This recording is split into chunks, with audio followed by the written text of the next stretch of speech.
Just a quick video really. Hope you're having a good day. Just to talk about what is expected from you during an interview. So when you're shortlisted for a particular role and you go to an interview, the panelists, what are they looking for?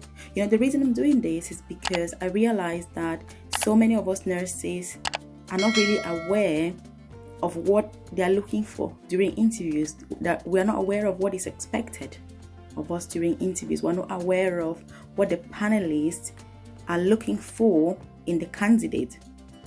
When I talk about this, I'm mainly thinking about obviously senior positions from band 6 and above, because obviously for band 5 you really just need an NMC number. You don't need much, because obviously that's sort of is basic nursing really at that level. So I'll say that when you go to an interview, basically they're looking out for your ability to lead a team, your ability to delegate, your ability to problem solve, your ability to be a role model to those nurses on the ward and to the patients, and to just represent the profession in the best possible way. I'm saying this because if you're going to an interview and you don't even know the metric of assessment, the likelihood of you succeeding is going to be very, very low, because it will mean that you're likely going to be focusing on the wrong things. You'll likely focus on things that don't really matter. So your management skills, your delegation skills, your problem solving skills, these 3 skills, you have to master them. I know that, we don't really get taught those things formally, but that is the reason why you have to actively, professional development in nursing. One of the reasons it's very challenging and very tough to progress is because it's not something that somebody will sit you down at work and teach you. These are all skills that you have to develop. You have to find them yourself from wherever you want to find them from. It's all going to be up to you to actively, develop these skills. And it's not just something that you wake up one day and you're like, oh yes, now I realize I've got amazing delegation skills, I'm an amazing manager. No, it takes time. It takes time to master these skills, to develop these skills, to cultivate, to even just understand what these skills are. So when you're a student nurse, obviously, you don't really have those skills. Nurse training is all about giving you those clinical competence, those clinical skills and all of that.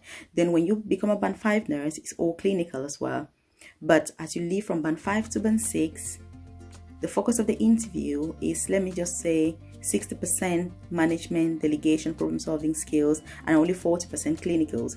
Because if you're focusing only on your clinical ability and you're thinking that that's what you need to progress, that's what you need to succeed, I'm sorry, that is not what they're looking out for. Because so many of us are going to the wards, we're really serious, working very hard, and we're making sure that we know how to catheterize, we know how to do every single clinical skill that is available, and then we wonder why we go to interviews, we don't succeed, or we apply for jobs and we don't get shortlisted. Is because that is not what they're looking for. Yes, as nurses, we have to be clinically competent. Yes, as nurses, we have to be able to clinically do our jobs. But there's only so many senior positions available. And so those senior positions will be given to those people who will demonstrate the ability to lead, the ability to delegate, and the ability to problem solve. Remember that when you're a nurse in charge on the ward, for example, how many people come to you because they're really, really happy? Patients, relatives, staff? No. Most people look for the nurse in charge when they are unhappy, when they've got problems, when they want to make a complaint.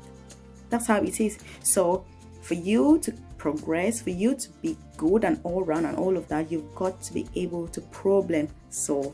This is a skill that I cannot stress enough how important it is for you to begin to develop this skill, for you to begin to practice this skill. There are many of us that are not able to delegate. We're not able to say to, a junior colleague or to a senior colleague or to a colleague at the same level to say, oh, can you do this while I do this? Or I'm really busy now. Do you mind to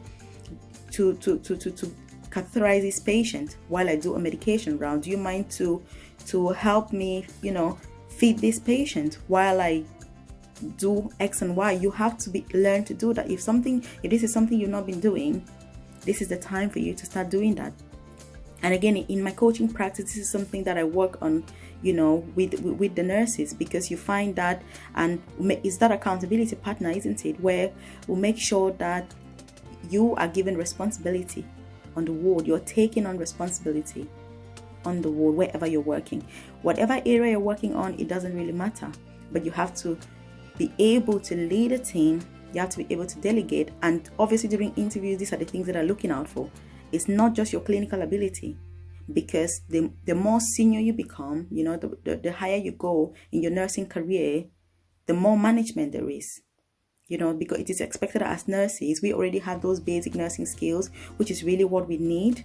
We have those basic, and that's why I see some nurses and they tell me, oh, Melvis, I did this interview with this other nurse. I am so competent. I'm far better than her. Clinically, she can't even do this. She can't even do cannula. She can't even do this. How did she get the job? Well, it's because of problem solving. She was probably able to demonstrate that during the interview, and you were not. Because again, remember that the only chance you've got to have this job is demonstrate those skills during the interview. Most of it you'll continue to learn, develop, and cultivate when you get the position. But if you're unable to have that basic understanding, you're unable to have that basic way of articulating your idea. Remember, I always say, you can be the best nurse that has ever been in this country or in the world, but if you're unable to articulate to somebody how amazing you are, you're unable to articulate the sort of nurse that you are, then you will not get anywhere, because you need to transmit that energy, that passion, that interest, that being amazing. You transmit it to someone else during an interview. If you're so good and it only ends by the bedside and you're unable to eloquently present that during an interview, again, it will be difficult for you to get anywhere, because these are skills that they don't really teach you in school, obviously, but you need to find them from wherever you get to find them, because that is what they're looking for. And this is the reason why many people are going for interviews, many people are applying for positions and they're not being shortlisted, or going for interviews and not really succeeding, because you're focusing on the wrong things. I see some people who say, oh, Melvis, once I've acquired, more clinical skills, once I've done XYZ, once I'm signed off for XYZ, then I think I'll be ready to apply for more senior positions. And I'm like, I'm sorry, yes, those skills are important. Yes, you need those skills. But actually, the higher you go, the more emphasis is laid on management, on delegation. And that's why some of us nurses say, oh, look at this nurse, look at this manager or this matron. She doesn't even know how to do XYZ. All she does is walk around. Well, different roles have different expectations and different responsibilities.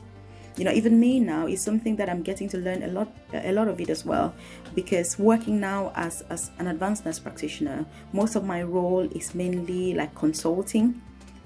So I can, if I'm on a ward, sometimes the nurses come and say, oh, Melvis, we've got this going on. What do you think? What do you advise? And I would go to the ward, see the patient, and I can say, oh, this patient needs an NG tube. This patient needs a catheter. This patient needs XYZ. I don't do it myself, but I tell them that this is what is needed, and sometimes, I would go back and check to make sure they've done it. So that is delegation, because you're not necessarily doing it yourself. You do acknowledge that it needs to be done, but you have to be able to delegate. You have to be able to manage and problem solve. These three skills are what you will need in order to progress. If you keep focusing on your clinical skills alone, then no, you need clinical skills as well as these other skills that I've mentioned. Because when you go to interviews, that is what is expected. Because in senior positions, that's what you'll be doing. I'm going to give you a practical example that you understand as a nurse. If you go to a ward and it happens that you have, say, a cardiac arrest, for example, the most senior nurse on the ward, or let's say the nurse in charge or whoever it is, if that person decides to just stand by and delegate the team to handle the situation, you will find that the outcome for the patient is going to be better. Why? Because if you stand by, you make sure that obviously whoever finds the patient is doing CPR. There's somebody there on standby, hopefully to take over if that other person is tired. There's another person with the, non-rebreath mask, making sure the patient's on oxygen, is on 15 liters. You will make sure that there's somebody there, with the checking the patient's blood pressure and things. Somebody's checking the BM. Somebody's called the cardiac arrest team. Somebody's standing at the door to lead whoever is coming to help, where the patient is. Somebody, has brought the trolley, the cardiac arrest trolley. If you stand by and you delegate all these different things, there's somebody calling the relatives and all of that, you'll find that there's going to be a better outcome for the patient. But if everybody just rushes in all the confusion, nobody knows what's going on, nobody's coordinating, then what is happening? So it's about those problem solving skills. And again, that's why you see that during cardiac arrest events, for example, there's always one person who usually really, really senior. They stand by and they coordinate the team and they say, let's do this now. They're not physically doing anything, but they're standing by and they're coordinating, because that person, that's the most important person during that exercise, because they're looking out. You just stand by and you're looking out, you're making sure that everything is in place that is needed. So those are the skills that are needed. It's not your clinical ability to get there and rush around. No, it's coordinating, it's managing a team. You need to learn to do that, delegate. You have to be able to say, oh, I'm really busy now, can somebody help me do this? Because some people tell me, oh, I don't delegate at all, I rather do everything myself, because no, teamwork, it's about communicating with each other, and that communication comes with all of these different things. The ability to say, I'm busy now, do X, Y, Z. I'm going to do X while you do Y. And then you come back to check, take feedback. So those are the things that you need to be working on. Yes, your clinical competence, your clinical skills, your clinical ability is important, but to develop for those senior positions in nursing, you need to be able to manage. And that's why some people are so clinically competent, but they never really get to develop beyond band 5, because they are unable to articulate how amazing they are during interview. They're unable to lead a team. They're unable to delegate anything to anybody. That is not helpful, because as a manager or as a matron, you need somebody who is able to manage and lead and be really competent in those things, because it's going to reduce the complaints you get. It's going to reduce so many different things, when you have somebody who can lead and manage really, really well. So those are the skills that you should be working on. So again, do feel free to always contact me. We can work together on all these different aspects to make sure that obviously you're the most competent and you're the best nurse that you can be. Because again, that's what Nurse Melvis Career Coaching is about: helping you, holding your hand to make sure that you develop all those skills that you need, not just one skill, all the different skills that you need to become the best nurse that you can be.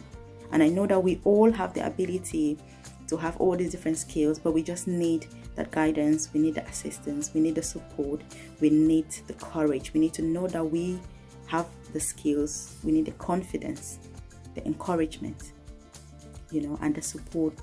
Most importantly, to know that we can do it. Trust in your ability. So thank you so much for listening. Do have a good day and stay safe. Bye.